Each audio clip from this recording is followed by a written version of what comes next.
how to get from point A to point B. Step 1, move. Step 2, arrive. Step 3, stop moving. That's it.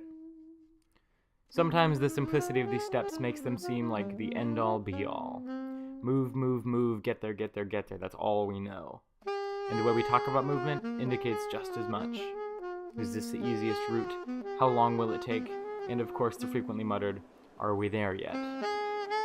Movement, as deemed by popular opinion, is a necessary evil. I have to get there, so I guess I'll have to move.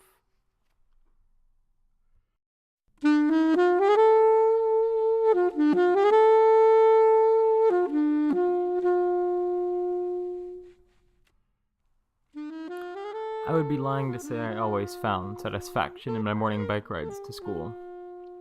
In fact, more often than not, a car ride was a blessed gift I was more than willing to receive. Most mornings, my bike ride was just as reliable as both death and taxes, though perhaps harder to avoid. For 7 years of school, through all of middle school, and all of high school, my life's only constant was those 15 minutes of solitude. And then, suddenly, by my sophomore year, I had stopped avoiding my commute. There was no conscious decision to start enjoying my bike ride, but there was a shift in attitude, and it's a shift I'm still experiencing, even though I no longer even bike to school. As one might expect, changing schools this year has meant changing routine. My old routine hasn't just been changed, it's been entirely discarded, and the biggest change so far has been the disappearance of my bike ride.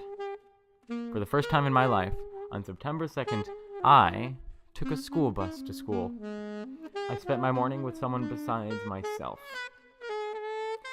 Sometimes I think the biking is what I miss most about Chico. Not in some sort of I need to move around or I'll die way, but in some stupid metaphorical way. I find now that solitude is the only mental space where distraction is entirely avoidable. Maybe that realization is what's changed about me. Or maybe I'm starting to desire distraction less than I did when I was younger. I'm not sure. One thing is for sure. I don't think solitude is lonely as much as it is solemn. Biking to school on my own, often in the dark, where the only sound I could hear was my breathing and the occasional rustle of the trees. The streets were often empty that early in the morning.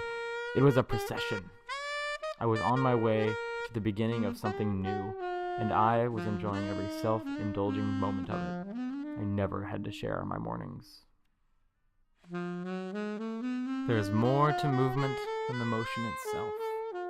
There's atmosphere, there's friction, there's sound.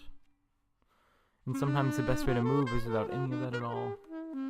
Sometimes the best way to move is alone.